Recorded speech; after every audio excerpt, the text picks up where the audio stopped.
What's up, guys? So in this video I'm going to talk about the problem I have with my 525, but first we're going to show you some trimming action. And man, during this trimming action I cracked the little outer glass over the lens on my GoPro. So man,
that sucks. I cracked my little outer glass lens on my GoPro. Man.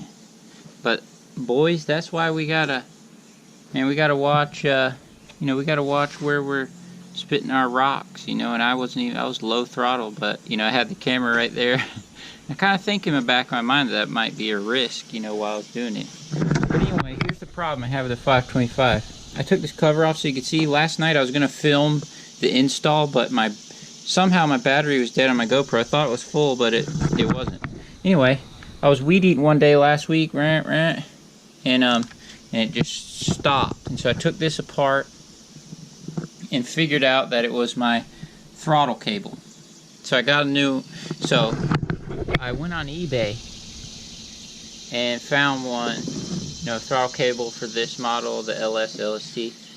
And it was $13.80. So I went and downloaded the manual. The part number really didn't line up correctly, but I'm like, man, I'm going to risk it. I'm going to try it.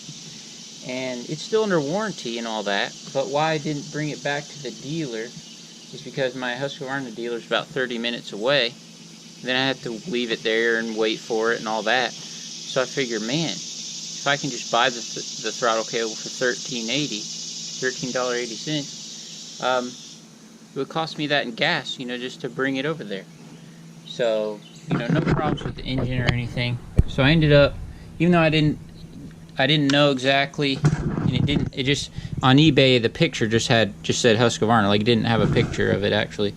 So like, I'm gonna risk it and I'm gonna buy this cable. And so I thought this cable runs all the way over here, but so I get it. I'm like, man, I really hope I, get lucky and get the right one. But anyway, so I get it. I open the package. I'm like, man, I think it's the wrong one. But nope, it was the right one. Just look right here. You see this is a joint. And so it's like two pieces. One piece goes back to here, one piece goes up there. So I thought I had the wrong one, but it went here.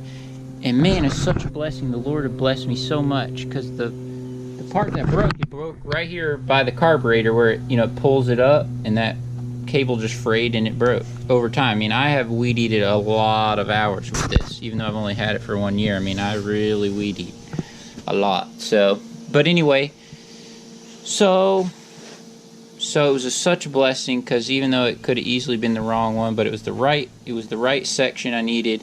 I installed that, and it was quick. It was easy. Just remove this cover, remove this, and see the joint is right here. So if you break it right here, you don't have to take off all this. You just need to take this off. But what it was is when it had broke out on a job last week, I was like, man, I don't know what's wrong with it. So I took all this apart, and the springs fell out and stuff. It was in the rain and kept all the parts. And all this is quick, and it took me a long time. I couldn't figure out how the spring went. You know, in this little trigger, there's a little spring right there, and I couldn't figure out which way it went. And like, it doesn't make sense because none of them go anywhere. There should be two little arms, I would think, so that it can, you know, it coils up, and there's two branches, so that way it could spring together. But then I finally figured out that spring was broke on my trigger. And I think it's been broke for a long time, and you don't even know it because there's a spring back here. So this one, you know, barely does anything. I don't know how long it's been broke, so I'll need to fix that eventually, I guess. But maybe not. I mean, it probably would help this part to, you know, it probably would take that slack out if I had that little spring in there. But anyway, so it's back up and running. And that shows y'all how to replace it. It's not hard. It's very quick. You know, if it's very quick. If you you know, if you break this part back here, you just take off these couple pieces, and there's a joint right there. Replace it. No big deal. Love this trimmer. I got the L model and not the not the LS or the LST, because this one is lighter. This one's only 9.7, I think. The LS and LST have a different shaft, which is heavier duty, but not as light as this. The reason why I explain all this is I get a lot of questions about it. But anyway, alright, well, I'm very, very glad to have it back up and running, because I missed it, because I was using my KM 130, my backup one, and you don't realize how much lighter this is until you use that for a week, and then when this is back running, it's like, man, this thing is nice. So anyway, I better get back to work over here blowing off. Sucks I had cracked the thing on my camera, but hey, part of lawn care YouTubing, I guess.